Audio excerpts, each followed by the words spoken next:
Sobrang taas ng tensyon ngayon sa border ng India at China. May pinagtatalunan din kasing teritoryo ang dalawang bansa malapit sa border nila. Ang isa sa mga pinagtatalunan nilang teritoryo ay ang Arunachal Pradesh na tinuturing ng majority ng mga bansa sa mundo na isang state sa Northeast India. Pero ayon sa China, sila daw ang may-ari ng rehiyon at parte daw yon ng South Tibet. Sabi naman ng India na walang sense daw ang mga pinagsasabi ng Beijing na sa China daw ang teritoryo. Ayon sa India, simula dati pa daw ay sa kanila na ang teritoryo at kahit ano pa daw ang gawin ng China ay hindi nito mananakaw ang teritoryo mula sa India. Sinuportahan naman ng Amerika ang India at sinabing nire-recognize daw nila ang Arunachal Pradesh na teritoryo ng India at strongly opposed daw ang United States sa mga unilateral attempts na angkinin ang teritoryo sa pamamagitan ng military incursion. Pinahiwatig ng Amerika na tinututulan nila ang mga agresibong aksyon na ginagawa ng China sa teritoryo ng India. Nagalit naman ang China sa pagsuporta ng Amerika sa India. Ayon sa China, wala daw kinalaman ang US sa pagtatalo nila ng India. Pinahiwatig ng China na dapat daw ay hindi makialam ang Amerika sa issue. Ganun pa man, sinusuportahan pa rin ng Amerika ang India kahit nagagalit ang China sa pagsuporta nila sa bansa. Kilan lang, nakita ng mga satellite na nag-deploy na ang China ng mga fighter jets malapit sa border. Meron ng airbase ang China malapit sa India at dun nila dineploy ang mga eroplano. Bukod sa mga eroplano, sobrang dami na ring mga sundalo ng China malapit sa border ng India. Ganun pa man, hindi nagpapasindak ang India sa mga puwersa ng China. Ang India ay nagpadala na rin ng sobrang daming mga sundalo sa lugar. Ayon sa mga reports, tinatayang mahigit 200,000 na mga sundalo ng India ay nandun na sa border at ang China ay ganun din, kadami ang mga sundalo. Kaya naman, pag nagkamali ng kilos ang China, malaki ang posibilidad na biglang sumiklab ang isang matinding digmaan sa rehiyon. Ayon sa mga eksperto, posibleng magsimula ang World War III sa lugar. Marami kasing bansa na posibleng mahila sa digmaan. Sabi rin ng mga eksperto, posibleng tulungan ng Pakistan ang China kung magkakaroon ng digmaan sa pagitan nila at ng India. Meron ding mga bansa na sumusuporta sa India, kaya pwede ring mahila ang mga ito kung magkakaroon ng gera sa pagitan ng India at China. Ang isa sa mga bansang sumusuporta sa India ay ang Amerika at marami ang nagsasabi na kung magkakaroon ng digmaan ay pwede ring mahila ang United States dahil kumakampi ito sa India. Kaya naman napakadelikado talaga pag nagkaroon ng digmaan sa pagitan ng China at India. Nagbigay ng komento tungkol sa sitwasyon ang isang retired Indian Army General na ang pangalan ay Rakesh Sharma. Pinahiwatig niya na sobrang delikado daw para sa India ang pagde-deploy ng China ng mga fighter jets sa isang airbase na napakalapit sa India. Pinahiwatig niya din na dapat ay pag-isipan na ng militar ng India kung paano nila ipagtatanggol ang kanilang bansa laban sa mga bagong fighter jets na dineploy ng China sa may border dahil sobrang mapanganib ang mga ito para sa seguridad ng bansa. Ayon sa mga eksperto, maituturing na isang major escalation ang ginawang pag-deploy ng China ng mga fighter jets sa border. Parang naghahanda na kasi ang China na makipaggera sa India. Ganun pa man, posibleng sinusubukan lang ng China na takutin ang India, pero wala talaga silang balak na magsimula ng digmaan. Pero ayon sa mga military analyst, dapat ay maghanda pa rin ang India at palakasin ang depensa nila dahil posible ring gumawa ng maling desisyon ang China na magreresulta sa isang matinding gera. Madalas kasing gumawa ng mga delikadong aksyon ang mga sundalo ng China. Kilan lang ay nagkaroon ng isang napakadelikadong engkwentro sa pagitan ng China at Australia. Ang isang fighter jet ng China ay nakasalubong ang isang helicopter ng Australia. Ayon sa mga reports, pinapaalis ng eroplano ng China ang Australian helicopter, tapos bigla itong nag-fire ng flares malapit sa helicopter.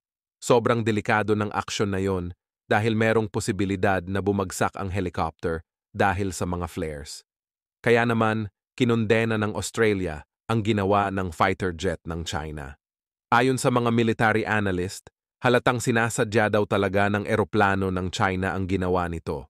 Posibleng strategy daw ng militar ng China ang paggawa ng mga agresibong aksyon para takutin ang ibang mga bansa. Ayon sa Japan, halos araw-araw daw na nagpapadala ng mga barko ang Navy ng China malapit sa teritoryo nila. Bukod doon, kailan lang ay nagsagawa din ang militar ng China ng isang military exercise kung saan pinalibutan nila ang Taiwan gamit ang mga barko at eroplano. Kaya naman marami ang nangangamba na malapit na talagang lumusob ang China sa isla. Pinahiwatig ng China mismo na tinetesting na nila kung paano nila sasakupin ang Taiwan. Siguradong alam ng China na tutulungan ng Japan ang Taiwan kaya posibleng nagpaplano na silang unahan ng atakehin ang militar ng Japan para hindi na nito matulungan ang Taiwan pag lumusob sila. Kailan lang ay sinabi ng presidente ng Russia na si Vladimir Putin na pinataas daw nila ang kanilang ammunition production ng mahigit 20 times at dahil doon ay hindi daw nila kailangang gumamit ng nuclear weapons para manalo sa Ukraine. Bukod doon, wala rin daw siyang plano para sa isa na namang wave ng mobilization dahil marami daw Russian volunteers na handang lumaban sa Ukraine. Ayon sa mga reports, natatakot na si Putin na magsagawa ng isa pang mobilization dahil baka magrebelde na sa kanya ang mga mamamayan ng Russia. Pag nagsagawa kasi ng isa na namang mobilization si Putin, maraming mga citizens ng Russia ang mapepwersa na maging sundalo. Marami sa kanila ay ayaw lumaban sa Ukraine kaya delikado para kay Putin na pwersahin sila dahil baka magrebelde na lang ang mga mamamayan imbis na pumayag na maging sundalo. Sinabi rin ni Putin na gagamit lang daw ang Russia ng nuclear weapons kung meron daw threat sa sovereignty at territorial integrity ng Russia.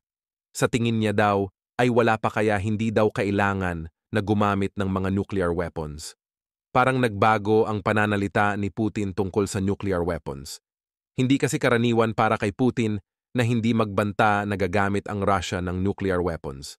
Kadalasan ay nagbibigay si Putin ng mga babala sa mga kalaban niya na handa ang Russia na gumamit ng mga nuclear weapons. Pero ngayon parang mahinahon si Putin at hindi nagbanta na gagamitin nila ang nuclear weapons para wasakin ang mga bansang kalaban nila. Ayon sa mga eksperto, posibleng tinigilan muna ni Putin ang mga pagbabanta niya dahil wala nang sumeseryoso sa kanya. Bagamat kiniklaim ni Putin na sobrang pinataas daw nila ang ammunition production nila, marami ang nagsasabing ang tunay na dahilan kung bakit hindi nauubusan ng weapons si Putin ay dahil sa tulong ng China, North Korea at Iran. Nagbibigay ang North Korea ng sobrang daming missiles sa Russia.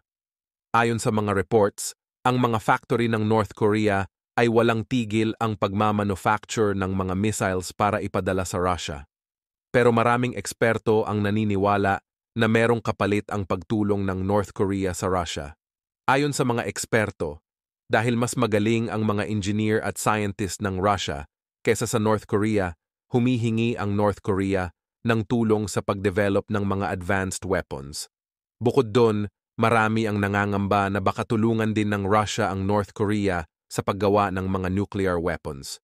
Sobrang delikado nun para sa mundo dahil reckless ang leader ng North Korea na si Kim Jong-un at posibleng bigla niya na lang paliparin ang mga nuclear missiles niya.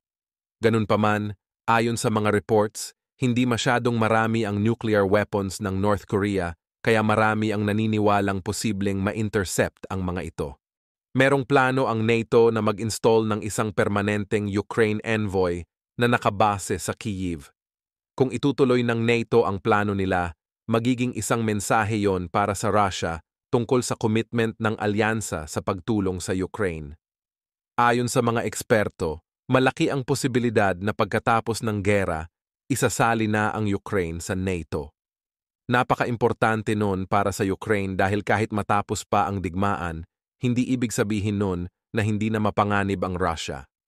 Kung hindi mapapalitan ang gobyerno ni Putin, siguradong ang gagawin ng Russia ay papalakasin ulit ang kanilang militar, tapos pag malakas na ulit ito, susubukan na naman nilang sakupin ang teritoryo ng ibang mga bansa. Ayon sa mga eksperto, kailangan ng Ukraine na sumali na sa NATO para magdalawang isip si Putin sa kung lulusubin ba ulit ng Russia ang bansa. Marami rin ang naniniwala na bukod sa Ukraine, pwedeng lusubin naman ng Russia ang Finland o Georgia. Ang Finland ay parte na ng NATO, kaya baka Georgia muna ang lusubin ng Russia pagkatapos ng digmaan sa Ukraine. Sa sobrang dami ng gulo na nangyayari ngayon sa mundo, marami ang nangangamba na baka biglang sumiklab ang World War III. Kaya naman pinapalakas na ng maraming mga bansa ang depensa nila.